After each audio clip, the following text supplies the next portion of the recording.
एक क्रोधित और निडर आदमी राजा की दलदल में कुछ खोज रहा था। तभी अचानक पानी की गहराई से पौराणिक 9 सिरों वाला सांप उभर आया, मगर वह आदमी बिल्कुल नहीं डरा और एक तेज धार वाली ऐश कार्ड को पकड़ लिया। नौनीत से तो 21 वारों के बाद उसने 7 सांपों को काट डाला। अब सामने थे 2 आखिरी सांप। वह तब भी नहीं डरा और एक ही बार में दोनों को काट गिराया। इसके बाद वह दूसरे चरण में पहुंचा, जहां उसका सामना एक जंगली सुअर से हुआ। जैसे ही वह सुअर शिविर की ओर से आया, आदमी बिना हमला किए पेड़ पर चढ़ गया। फिर उसने एक बड़ा पानी का घड़ा उठाया और उसे छोटे सुअर के सिर पर दे मारा। चुनौती सफल रही। अब वह एक गुफा में पहुंचा, जहां का रक्षक था तलवारों का बेमिसाल राजा। वह आदमी जो स्थिति से अनजान था, सीधे लड़ने चला गया और हार गया। मगर अगले ही पल वह संभला। घर के राजा की कमजोरी उजागर हुई और उसका कवच टूट गया। तभी राजा ने हमला किया, लेकिन आदमी ने उसका मुंह थाम लिया और अपनी पूरी ताकत लगा दी। इस तरह राजा की हार हुई और उसका सिर उस आदमी के पास आ गया। और यह आदमी इतना ताकतवर क्यों है? क्योंकि वह स्वर्ग के देवता जियाफान और एक सामान्य स्त्री का अवैध पुत्र है। मगर इस बात से देवताओं की रानी बहुत क्रोधित हुई। उस बच्चे का जन्म उसके लिए अपमान था। गुस्से में हेला ने अपनी आंखों से 2 सांप छोड़ दिए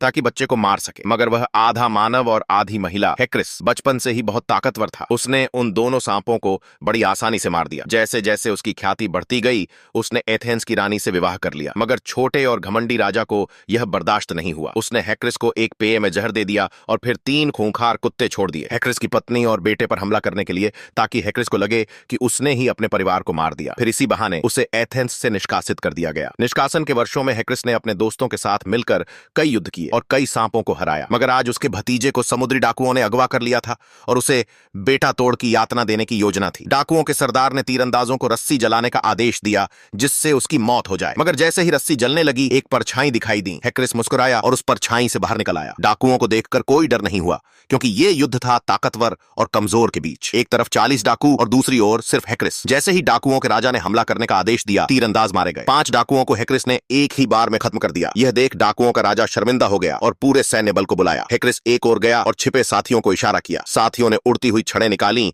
और अगले ही पल सभी डाकू आग में जल उठे। ऊपर से तीरंदाजों ने दोहरा हमला किया और एक ने तो मृत्यु के देवता की तलवार भी चलाई। डाकू एक के बाद एक गिरने लगे। अंत में एक छोटा सा जीव आसमान से उतरा, जो कुल्हाड़ी को नर्तक की तरह घुमा रहा था। यह देख डाकुओं का राजा भी भ्रमित हो गया। हेक्रिस अपने साथियों के साथ मारकाट करता रहा, मगर अंत में एक डाकू भागने में सफल हो गया। 2 लोगों ने चेहरों के हाव भाव से समझ लिया कि जीत किसकी होगी। तभी डाकू अचानक गिर पड़ा और यह देख वे दोनों चौंक गए। असल में हेक्रिस उन्हें बस बहला रहा था। जैसे ही रस्सी जलते हुए टूटने वाली थी, हेक्रिस ने अपने हथियार से उसे थोड़ा नीचे गिरा दिया और बचा लिया। अपना आभार व्यक्त करने के लिए उसके भतीजे ने सबको बार में बुलाया। हेक्रिस, जो अब एक प्रसिद्ध योद्धा बन चुका था, सभी का पसंदीदा था। सब हंस हंस कर जश्न मना रहे थे। तभी सैनिकों का एक दल अंदर आया। पता चला कि देश की राजकुमारी आ रही थी। अब आगे कौन से आतिशबाजी जैसे दृश्य सामने आएंगे, ये तो अगले सीजन